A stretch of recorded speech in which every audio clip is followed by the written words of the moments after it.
does this number belong to Tyler's mom, Beth? Who's this? I'd totally appreciate if you didn't answer my question with a question, okay? Thanks. Answer my question, now. Isn't it usually considered polite to tell someone who you are before making aggressive demands when messaging a complete stranger out of the blue? Huh? Who are you? Holy heck, you really are something else. I'm Cindy, your son's girlfriend. Huh? My son? Well, to be more specific, I'm actually his ex-girlfriend, but that's your son's fault. Allow me to explain what I mean. Okay, I'm really not sure what you mean by my son. What? Do you need me to say his name again? Tyler. Tyler. Your son, Tyler. And did this son of mine do something to you? Yes, he did something super duper horrible to me. He used me, tricked me, deceived me, then tossed me aside when he was done with me like some piece of garbage, like some pawn in his sick game. I'm the poor victim who got chewed up and spat out by your son's marriage scam. Marriage scam? Your son tricked me into paying him $150,000 as part of some twisted marriage scam. My son, Tyler, $150,000? That's what I just said, isn't it? You're his mom, so you must be getting some money from him, right? That's why you need to take responsibility for what he did and make this right. Responsibility? Yes, I am telling you to show some sincerity and good faith by way of apology for your son's despicable behavior towards me. Could you be more specific? Give me back the $150K he swindled me out of. If you do, I'll consider this whole thing settled and am very kindly willing to not take him to court. Also, I'm pregnant, so you need to take responsibility for that, too. You're pregnant? I'm just asking this to make sure, but you wouldn't joke about something as serious as my son Tyler getting you pregnant, would you? Give me a break, like I joke about that. If anything, it seems like I'm the only one taking this seriously. Tyler promised me we were gonna get married. I figured if we were gonna end up getting married and spending the rest of our lives together, it wouldn't be a big deal for me to lend him the $150K he was asking for. But in spite of that, the moment I told him I was pregnant, he blurts out, "Not my problem," and runs away like some sniveling coward with his tail between his legs. Wow. If he agrees to give me back my $150K and be a daddy to this baby growing inside of me, I won't take him to court for marriage scamming me, and I'll agree to marry him. This isn't going away unless you play ball with me, so you better start taking what I'm saying seriously. Think of it this way. If you work with me on this, all of your problems will disappear in a heartbeat. Isn't that an attractive offer? Besides, Beth, this will be your first grandson. From your point of view, I don't think this is a bad offer at all. The thing is, Cindy, there is no way my Tyler could possibly have done any of the things you're accusing him of. Is this where you start blabbering about how my son would never do such a thing? You obviously don't know him very well if you think he's some angel who could do no wrong. I get why you want to tell yourself that, but this is reality. It's time to wake up and smell the coffee. I am the victim of his scheme, and as much as you'd like to tell yourself otherwise, I do actually exist. I'm not a dream, and I'm not a ghost. This is reality. That's why you'll be making sure that jerk Tyler takes full responsibility for everything he did to me. I want the $150K he stole from me back, and his hand in marriage. And I ain't budging on this, so don't even try to negotiate or worm your way out on his behalf, because you'll only make things worse for yourself. I'm sure you can understand that this is all very sudden for me. I need some time to talk things through with my husband. I take it that won't be a problem for you? I'm absolutely certain this is a case of mistaken identity, but it seems like you've been through a rough time of it lately, so let me get definite confirmation so you can move on and go after whoever it was who really hurt you. And I'm absolutely certain I have the right person, but fine. Once your little family meeting's over, I'll be waiting for my $150K and my wedding. Speak soon. Vince, I am sorry to bug you while you're away on business like this. There is something I need to discuss with you urgently. Yeah, it's cool. I'm currently in the bus en route to the hotel, so I wasn't busy anyway. What's up? Is everything okay? Listen, someone messaged me out of the blue. Supposedly Tyler scammed some girl out of $150K with some kind of marriage scam, as well as getting her pregnant. Excuse me? A marriage scam? Pregnancy? Tyler? Some girl called Cindy messaged me all of a sudden. Surely it's just some kind of prank. I've heard about this kind of thing on the news before. They call a bunch of people with some dramatic story, citing a random name until they find someone who matches. Tyler couldn't possibly do something like that in the first place. Even if it's not a prank, maybe she's making some kind of misunderstanding. In any case, there's absolutely no way what she's saying is true. At least not with our Tyler. Right, I'm with you 100%. I try to see the best in people, so I'd like to think she's making some kind of misunderstanding. But the thing is, I don't know anyone called Cindy, and I have no idea how she got my number or knows Tyler's name. I suppose she could have tried her luck with hundreds of people before me, but it still kind of feels too oddly specific to be a random prankster. To tell you the truth, Vince, I'm scared. Right? It must have given you quite a shock to get bombarded with all that stuff. Does the name Cindy ring any bells to you? Nope, nothing. I don't know anyone named Cindy. I see. Right, first things first, I'm gonna come home tomorrow. It's probably an overreaction, but I think you should take Tyler and get away from the house for tonight, just in case. Right, you're right. If Cindy knows this much, she might know where we live, too. I'll call my dad and have him pick us up and take him to my folks' place. Yeah, good idea. Also, I don't think you should reply to her anymore until we get a better idea of what's actually going on here. You're right.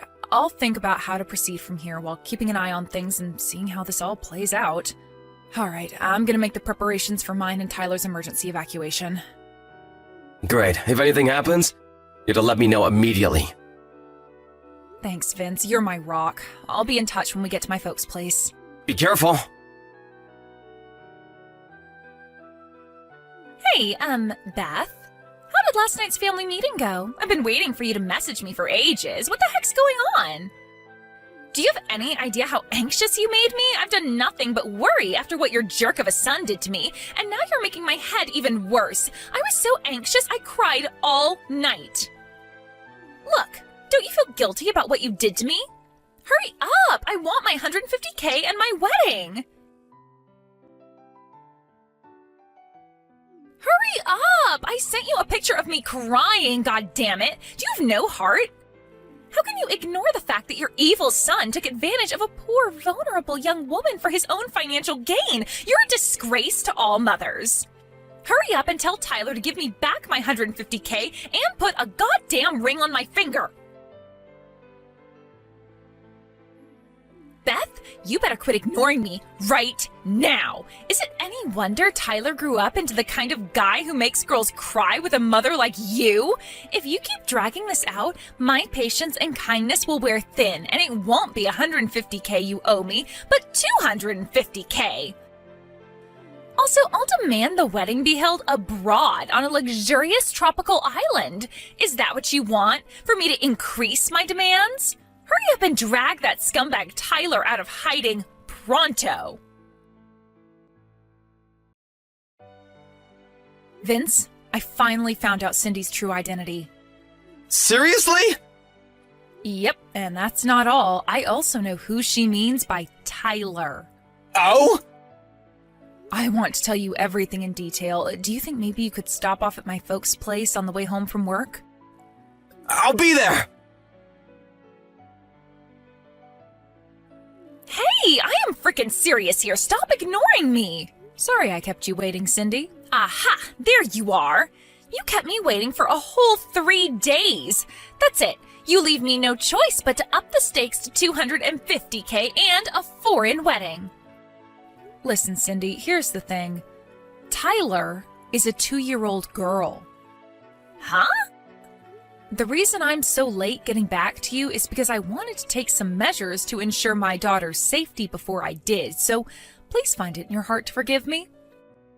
As for your claim, I wish you would have done a more thorough investigation before bombarding me with your threatening messages. What are you talking about?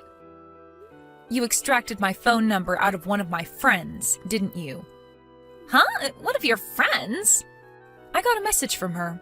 She told me she gave you my number because you approached her outside kindergarten and fed her your nonsense story about Tyler, my 2-year-old, owing you settlement money. She asked me if I ended up getting any messages from you. Wait, those moms having an idle chit-chat outside the kindergarten were your friends? Yes. I told her I had no recollection of anything involving settlement money and that she shouldn't blindly accept suspicious stories involving large sums of money owed to strangers, especially when they involve giving out my private information. But then it dawned on me. She was talking about you, wasn't she, Cindy? When I showed her the photo you sent me, she said it was you, beyond any shadow of a doubt. When I asked in more detail about what exactly happened, she said you approached her just around the time they were all talking about the fact that I was planning on buying Tyler that $15 toy aeroplane that's in all the TV commercials right now for her 3rd birthday. Wait, what? $15?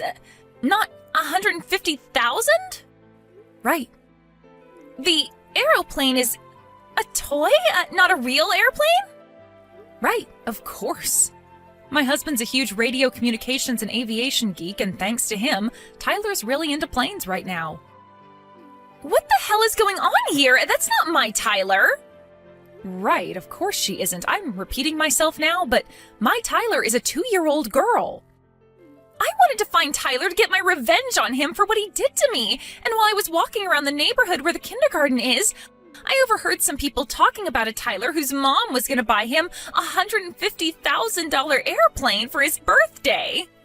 It sounded like they were talking about a super rich family, and I kept hearing the name Tyler, so I put 2 and 2 together, and I thought it was the scumbag who tricked me.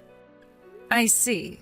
So the harassment you've been subjecting me to over the last few days was all the result of a misunderstanding you made after mishearing something while walking around town?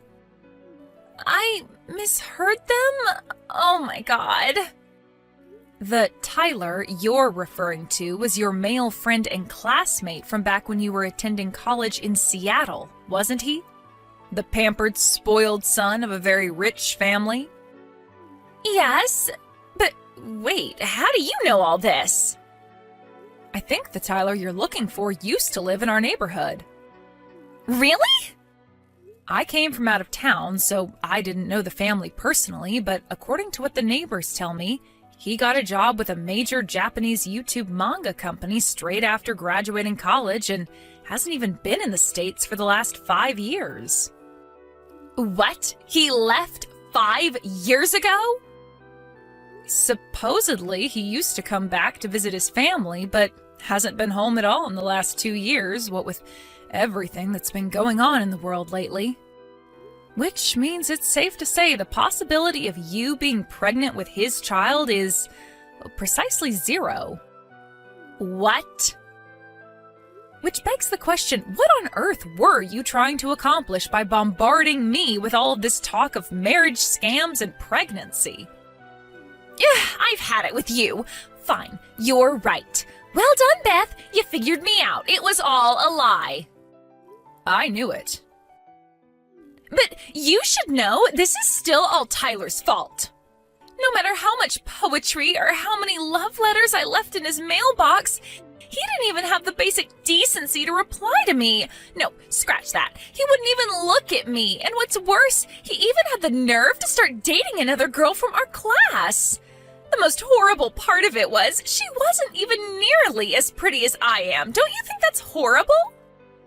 That's a difficult question to answer given that I wasn't there and don't know the circumstances. But no matter how hard I tried, I just couldn't get him off my mind. Then I remembered how I heard his family home was in your neighborhood one time during class back when I was at college. So I rode 6 hours on the bus to pay him a little visit. But then, what I thought was a piece of blessed fortune, that little tidbit of information I happened across when I heard the moms gossiping outside the kindergarten, was actually a different Tyler all along? I can't believe it. But listen, Cindy, how was anyone ever possibly going to believe any of this nonsense about marriage scams and pregnancies when you hadn't seen each other in over 5 years? Well, that's simple. Tyler can't handle his alcohol, so I was just gonna play it off like we hooked up one night when he was wasted and he didn't remember it. Wow, I'm at a loss for words. This goes beyond a simple misunderstanding. You're dangerous. Shut your goddamn mouth, old lady! By the way, Cindy, word has it you've been reported to the police. The police? Wait, what? You're outside my house right now, right? I just got a text from one of the neighbors saying they called the cops because they saw a suspicious girl crouched in the bushes with a pair of binoculars outside my house. Whoa. Why would they do that? No. You need to explain to the cops that this is all a huge misunderstanding. I didn't break any laws. I'm pretty sure making threats and trying to blackmail people is in fact against the law, Cindy. Despite the fact this ultimately turned out to be an outrageous case of mistaken identity based on a misunderstanding, doesn't mean it was any less scary for me. If my friend hadn't messaged and explained what was going on, I'd still be none the wiser to the truth and most likely be living in terror of what might happen to me and my daughter. I suggest you have a nice friendly chat with the police and calm yourself down. And count yourself lucky if you get off with nothing but a warning this time. No, I don't want to talk to the cops. What the hell do you think you're doing? My daughter and I spent the majority of this saga at my parents' house as refugees. When it was finally time to go home after everything had blown over, when I arrived at the house, I was dismayed to find all of my plant pots smashed into little pieces, and the front door covered in shoe marks that made it seem as though someone had been kicking it repeatedly with quite some force. Luckily, we have a door camera, and something tells me you won't be surprised to hear whose rage-contorted face we found on the footage. We swiftly handed the whole recording in at the police station alongside the chat logs of all her threats against me. When I did, without revealing any details, the sheriff told me she was already under investigation for another crime. The police worked their magic, and before Cindy knew it, she was behind bars. Even though it turned out to be a case of mistaken identity in the end, I still felt a strange sense of relief when I heard the news. Vince and I decided to take Tyler and move out of town, just to be safe. Fortunately, Cindy's parents seemed normal, and they agreed to cover all the costs. Me and Father were at her wits' end. We disowned and kicked her out after her third arrest, thinking it would be for her own good in the long run. How wrong we were, is what the message I got from her mom said. Who would have thought something as simple as my daughter's name could have led to such an absurd sequence of events? Reality really is stranger than fiction. But at least now, we finally have peace and quiet, and more importantly, peace of mind.